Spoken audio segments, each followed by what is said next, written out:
Agradecendo obviamente a oportunidade de estar aqui hoje convosco, desde logo partilhar convosco uma pequena inconfidência. Quando fui convidado, pensei obviamente em organizar qualquer coisa e pensei em algo do género de um PowerPoint.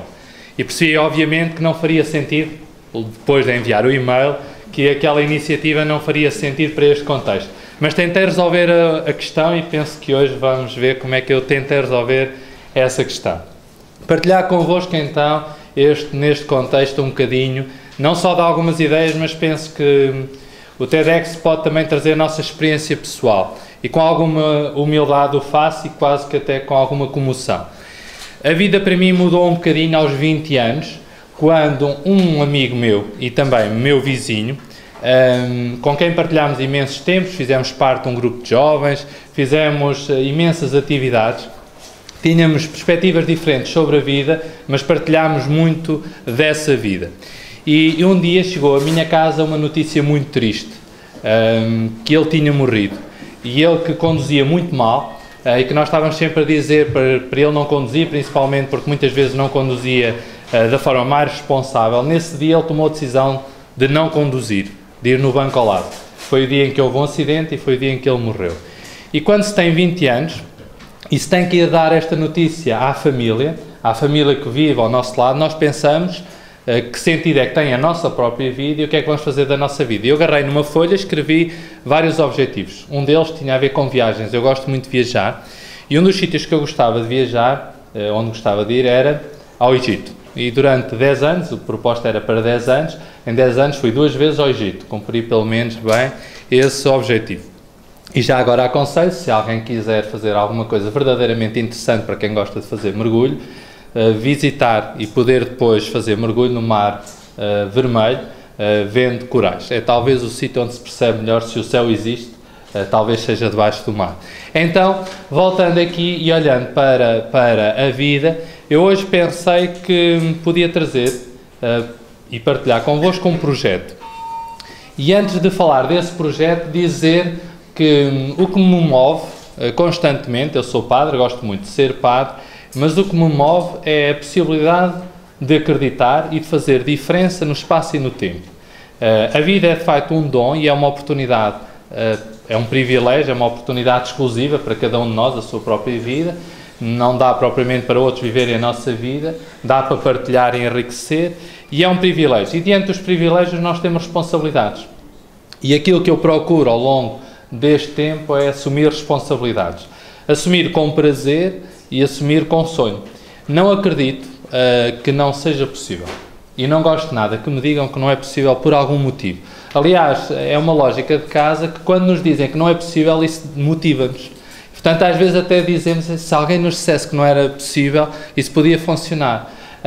Porque, de facto, dizerem-nos que não é possível é tentarem criar uma força que eu acho que não faz sentido. Então, quando cheguei ao Justiça e Paz, dos problemas que me chegou à mesa foi a dificuldade que alguns estudantes teriam de pagar os seus encargos financeiros, nomeadamente, no ensino superior. E pediram-me alguma ajuda. Eu pensei que se calhar a ajuda só faria sentido se fosse efetivamente um projeto. Então começámos um projeto. Um projeto que eu peço, obviamente, para aqueles que têm essa possibilidade, começar a fazer circular na Assembleia e para que alguns possam tocar e sentir que projeto é esse. A ideia do projeto era, obviamente, criar um fundo que tivesse a capacidade de ser solidário, mas que não fosse só simplesmente arranjar dinheiro para as pessoas, porque eu acho que isso não responsabiliza ninguém e seria uma iniciativa muito pouco criativa, muito pouco solidária e, de novo, não teria rigorosamente nada. Então a ideia era o que é que nós podíamos fazer com um projeto destes? O que é que poderíamos encontrar como solução? Eu pedi àqueles que têm alguma capacidade para ler Braille, se me podem dizer qual é a primeira palavra que têm em mãos. Quem é que consegue dizer? Fundo solidário. Fundo solidário. E depois em baixo, o que é que diz? Olhar. Parece estranho ter escolhido essa palavra para começar, mas de facto olhar, eu acho que é aquilo que todos nós podemos fazer. E que às vezes, tendo os olhos abertos, não vemos nada, rigorosamente nada. O maior problema talvez seja exatamente a incapacidade de olhar. E de olhar com esperança. Olhar a realidade era aquilo que se pretendia então. Há uma dificuldade, há um problema, vamos olhar para essa realidade. Às vezes olhar é mesmo sentar-se e perder tempo. Sem ter grandes objetivos, sem ler nenhum livro. Eu costumo dizer, antes de escrever a tese, o melhor é, peço desculpa, arranjar uma cerveja, colocar-se numa esplanada e não ler nenhum livro. Começar a pensar, escrever tudo o que se lembrar. E depois no final vamos ver se alguém já escreveu sobre aquilo ou se alguém teve algum pensamento interessante que possa confirmar a intuição ou que possa alargar a intuição. Porque normalmente nós lemos tudo e depois só conseguimos pensar dentro daquilo que os outros já escreveram, o que normalmente dá asneira. Sai sempre alguma coisa mais pequena do que aquilo que os outros já pensaram. Bom, então, o primeiro desafio era olhar. O segundo desafio foi exatamente perante esse olhar, perante essa capacidade de olhar a realidade, alunos que teriam dificuldades, então, de pagar as suas propinas, foi algo de especial. Qual é a segunda palavra? Mantém o Fundo Solidário em cima, julgo eu, e em braille está escrito. Quem é que consegue ler? Olhar, está escrito que Ah, então já estamos na segunda folha. Não, esta é a primeira. E agora na segunda folha?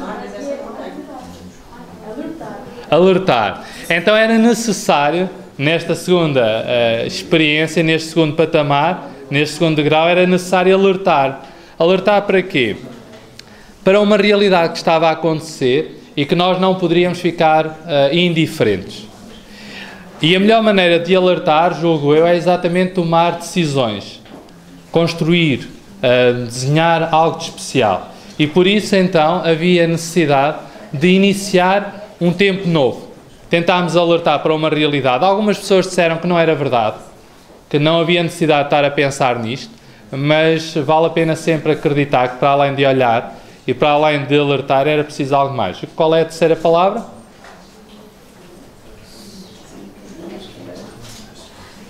Terceira palavra. Isso é sempre em cima. Rede. Então era preciso criar uma rede. Alertar, e depois era necessário criar uma rede entre todos aqueles que colaboravam e sentiam a mesma dificuldade.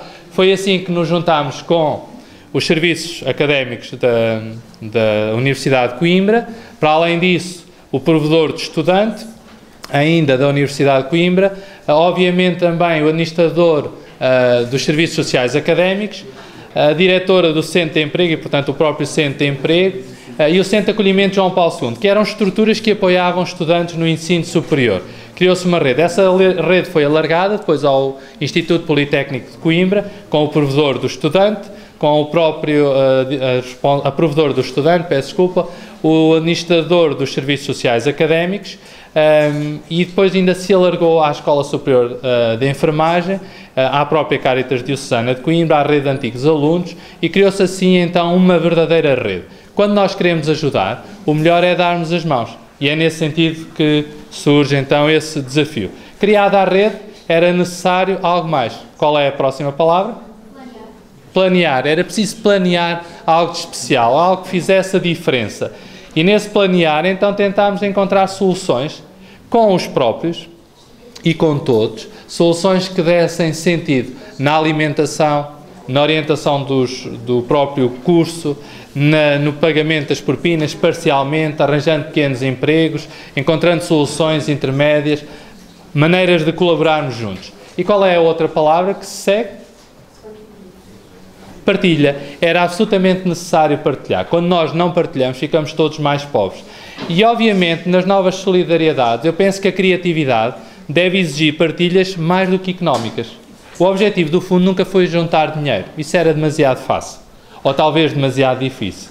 Mas o objetivo era envolver as pessoas. Por isso, pedimos a artistas para fazerem quadros e nós podíamos vendê-los.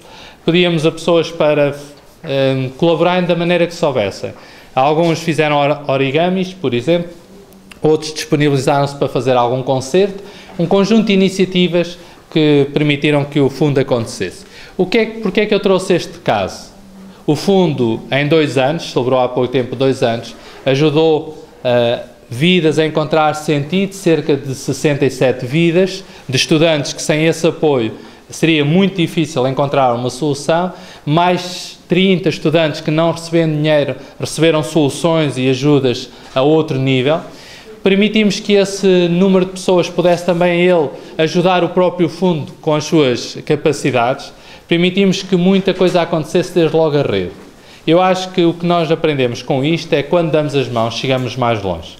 Há um ditado africano, segundo sei, que quando queres chegar depressa vai sozinho, quando queres chegar longe faz-te acompanhar. E eu acho que essa é que é a diferença, é que chegar depressa qualquer um consegue, chegar longe precisamos uns dos outros. E sinceramente nós estamos num tempo em que mais rapidamente ouvimos as árvores a cair, a nossa incapacidade e a incapacidade dos outros a ser sublinhada, e se calhar precisamos de aprender a sublinhar as florestas que crescem, que não tendo sempre publicidade, e ainda bem, são solidariedades e são novas, porque acontecem de forma criativa e acontecem com todos. E eu acho sinceramente a diferença está no acreditar. O facto de eu ser padre acho que é uma grande vantagem, ainda por cima, porque não só posso acreditar, como faz parte do meu exercício. Quando acordo de manhã, não é um esforço muito grande acreditar, porque desde logo quando acredito que acordo, basta só olhar para o espelho e pensar, desta vez é mesmo verdade, estou aqui. E isso responsabiliza-me para mais um dia. O facto de acreditar faz-me ver mais longe. Para mim, pelo menos para a minha experiência, é uma questão de coragem. Coragem significa agir com o coração e as coisas acontecem mesmo, não porque elas existam assim, mas porque quando nós olhamos com esperança, a vida acontece diferente. Eu acho que se nós olharmos para a vida com esperança, nós podemos fazer a diferença. Termino sempre, que é um lema que tenho e que partilho com muitas pessoas, nomeadamente com familiares meus que têm situações difíceis e onde nós nos apoiamos bastante, e o facto de eu estar ligado ao IPO também tem a ver com alguns voluntariados que fiz ao longo da vida e com preocupações pessoais que tenho, mas para mim é sempre isto. Quando eu olho para uma dificuldade, eu penso, eu não me vou queixar a Deus do problema que tenho, e por isso eu penso, não digas a Deus que tens um grande problema, diz ao problema que tens um grande Deus. Obrigado a todos.